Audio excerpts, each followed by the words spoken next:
यीशु मसीह के नाम से आपका स्वागत है। आज का दिन शुभ दिन है। आज का दिन प्रभु का दिन है। आज का दिन इस सप्ताह का पहला दिन है। प्रभु यीशु मसीह को महिमा मिले। शनिवार को हमने देखा था जो वाचा अब्राहम और याकूब के साथ, और उसी याकूब को लेके मैं आगे बढ़ूंगा। आइए हम निकालेंगे उत्पत्ति का किताब 35 अध्याय और उसका 11 पद। Praise the Lord, hallelujah. 10 पद से पढ़ेंगे। परमेश्वर ने उसे कहा, अब तक तेरा नाम याकूब रहा है, पर आगे को तेरा नाम याकूब ना रहेगा, तू इज़राइल कहलाएगा। Praise the Lord. और आगे हम देखते हैं, इस प्रकार उसने उसका नाम इज़राइल रखा। फिर परमेश्वर ने उसे कहा, मैं सर्वशक्तिमान ईश्वर हूँ, तू फूले फले और बढ़े, और तुझसे एक जाति वरन जातियां की एक मंडली भी उत्पन्न होगी, और तेरे वंश में राजा उत्पन्न होगा। Praise the Lord. हम इसके बाद में हम अगर देखेंगे, हालेलुया, 46 अध्याय में हम देखते हैं, दूसरा, तीसरा और चौथा पद देखते हैं। उसने कहा, मैं परमेश्वर हूँ, तेरा पिता का परमेश्वर, तू मिस्र में जाने से मत डर, क्योंकि मैं तुझसे वहाँ एक बड़ी जाति बनाऊंगा। मैं तेरे संग संग मिस्र को चलता हूँ, और मैं तुझे वहाँ से फिर निश्चय ले आऊँगा, और यूसुफ अपने हाथ से तेरे आंखों को बंद करेगा। Praise the Lord. मैं एक बात बताना चाहता हूँ। 35 अध्याय में 11 पद में हमने देखा, तुझसे राजा उत्पन्न होंगे। Praise the Lord. और हम देखते हैं, प्रेज़ द लॉर्ड, हालेलुया। और आगे न्यायों के किताब के बाद में हम देखते हैं राजा, पहले सामुएल, दूसरे सामुएल, और पहले राजा, दूसरे राजा। हम देखते हैं वहाँ पर बहुत सारे राजाएं उत्पन्न हुए, और दाऊद के संतान में से आए यहूदी राजा थे। इज़राइल में राजाएं उत्पन्न हुए। Praise the Lord. वो बड़ी बात नहीं।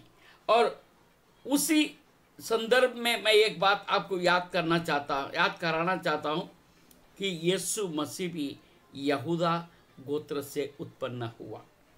Praise the Lord. इस बात को आप ध्यान रखें। मैं आगे इस बातों को मैं थोड़ा सा विस्तार में लेऊंगा। Praise the Lord. इसके बाद हम सीधे जाते हैं गिनती के किताब में। गिनती के किताब में इसलिए ले रहा हूँ, थोड़ा सा मैं एक बात को याद कराना चाहता हूँ। गिनती के किताब उसका 18 अध्याय और उसका प्रेज़ द लॉर्ड 19 पद। 18 अध्याय उसका 19 पद। पवित्र वस्तुओं की जितने बेटे इज़राइली यहोवा को दे, उन सबों को मैं तुझे और तेरे बेटे बेटियों को सदा का हक करके दे देता हूँ। ये तो तेरे और तेरे वंश के लिए यहोवा की सदा के लिए नमक की अटल वाचा है। Praise the Lord. इसमें आखिरी में हम देखते हैं, और क्या देखते हैं 20वें पद में, फिर यहोवा ने हारून से कहा, इज़राइलियों के देश में तेरा कोई भाग ना होगा। Praise the Lord. और ना उनके बीच तेरे कोई अंश होगा। Praise the Lord. परमेश्वर ने लेवी गोत्र के लिए ना संपत्ति दिया, ना उनको जमीन दिया, परंतु आखिरी में एक बात है, उनके बीच तेरा भाग और तेरे वंश में ही है। Praise the Lord, hallelujah. तेरा भाग और तेरा वंश मैं ही हूँ। Praise the Lord, hallelujah. परमेश्वर ही उनका भाग है। कितना बड़ा उत्तम भाग है। सारे इज़राइलियों के लिए सारा कनान देश दे दिया, और लेवी के लिए हारून के लिए परमेश्वर ने, मैं ही तेरा भाग हूँ। Praise the Lord. कितने अद्भुत बात है। और आगे चलेंगे, उसको 25वां अध्याय, 25 अध्याय, वहाँ पर कुछ बातें स्पष्टीकरण हो रहा है। वो बात को मैं आपके ध्यान में लाना चाहता हूँ। 11 पद से, 25 अध्याय और 11 पद से हम देखते हैं, आरोन याजक का पोता एलिएजर का पुत्र पिनहास, जिसे इस्राएलियों के बीच मेरी सी जलन उठी, उसने मेरी जलजलाहट को उन पर से वहां तक दूर किया है कि मैंने जलकर उनका अंत नहीं कर डाला। इसलिए तू कह दे कि मैं उससे शांति की वाचा बांधता हूँ। Praise the Lord. और वो उसके लिए और उसके बाद उसके वंश के लिए सदा की याजक पद की वाचा होगी, क्योंकि उसे अपने परमेश्वर के लिए जलन उठी और उसने इस्राएलियों के लिए प्रायश्चित किया। Praise the Lord. Thank you Lord. परमेश्वर की महिमा। यहाँ पर ये जो एक व्यक्ति है, वो व्यक्ति के कारण से सारे उनके पीढ़ी के लिए परमेश्वर ने याजक का पद उनके लिए छोड़ दिया। Praise the Lord. मगर और एक व्यक्ति के कारण से यह याजक पद उनके हाथ से चले भी गया, वो है एली।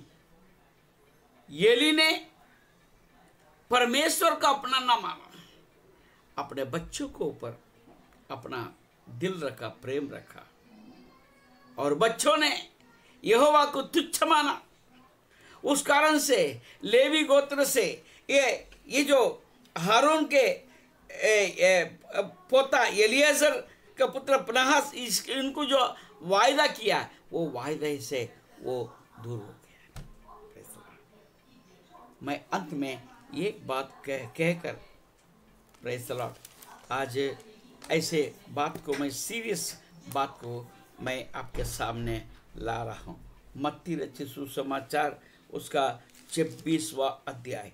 अब जो वाचा है, प्रेज़ द लॉर्ड, अब ये जो वाचा है, यीशु मसीह आपके और मेरे साथ वाचा बांधा है। वो जो इसके ये जो वाचा है, प्रेज़ द लॉर्ड, एक बात आप ध्यान रखिए, अभी तक जो वाचा है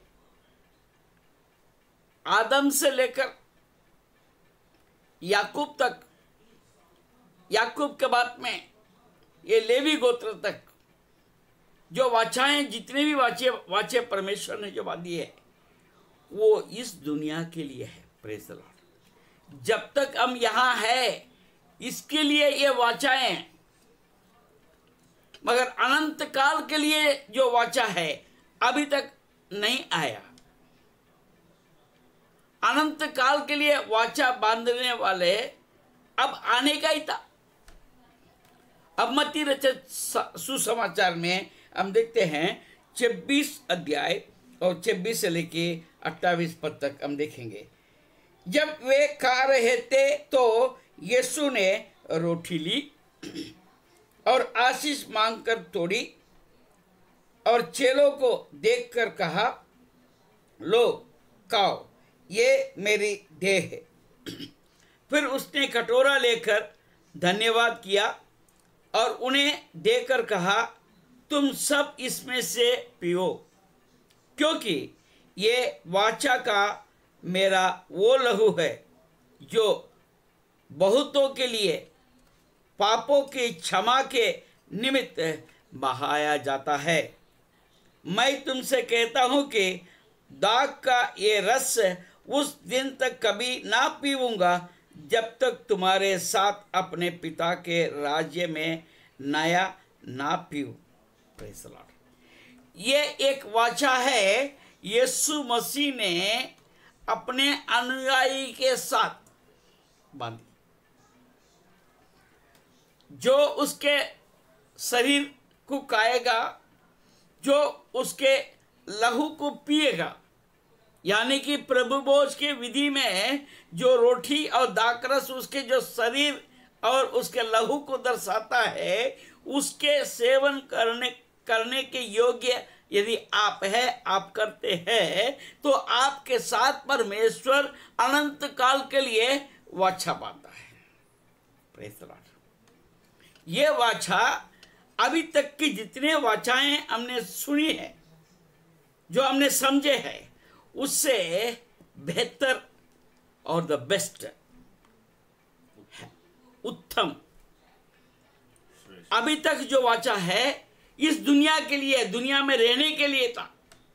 पर अब जो है ये प्रभु यीशु मसीह के साथ, प्रभु यीशु मसीह ने आपसे और मेरे साथ जो वाचा बांध रहे हैं, जो बांधा है, वो अनंत काल के जीवन में अब जाने के लिए है। सो इस वाचा को, अभी इसका पहले जितने वाचा था वो तो इस दुनिया के लिए था, ठीक है। इस दुनिया में हम कब तक रहेंगे, जब तक रहेंगे तब तक वो वाचा हमारा काम में आएगा। परंतु उसके बाद क्या होगा? उस वाचा में नहीं रहेंगे, हम आशीष नहीं पाएंगे, सिंपल बात है। परंतु इस वाचा से यदि हम कुछ अलग हो जाए तो क्या हो जाएगा? Praise the Lord. ये बहुत सीरियस मैटर है, बहुत सीरियस मैटर है।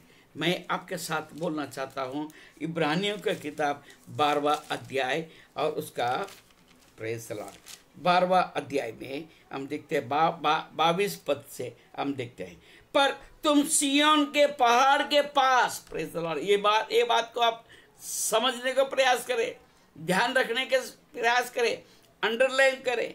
पर तुम सिय्योन के पहाड़ के पास और जीवित परमेश्वर के नगर स्वर्गीय यरूशलेम के पास और लाखों स्वर्गदूतों और उन पहलोटियों के साधारण सभा और कलीसिया जिनके नाम स्वर्ग में लिखे हुए हैं और सबके न्याय परमेश्वर के पास और सिद्ध किए हुए धर्मियों के आत्माओं और नई वाचा के मध्यस्थ यीशु और छिड़काव के उस लहू के पास आए हो।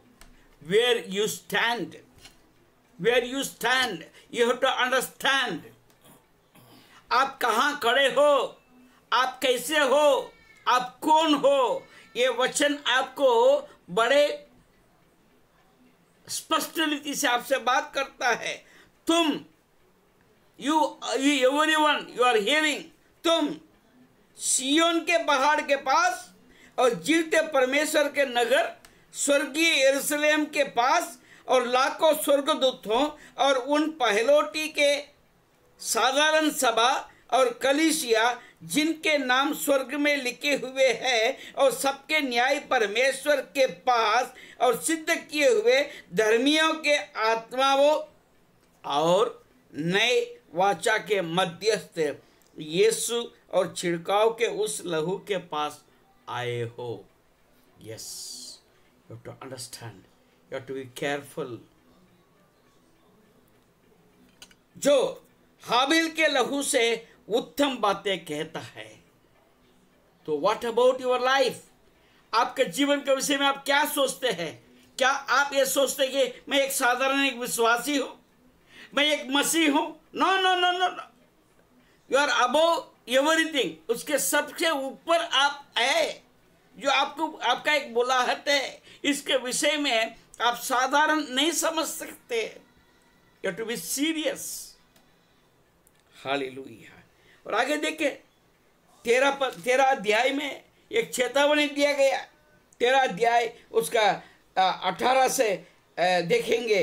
हमारे लिए प्रार्थना करते रहो क्योंकि हमें भरोसा है कि हमारा विवेक शुद्ध है और हम सब बातों में अच्छी चाल चलना चाहते हैं।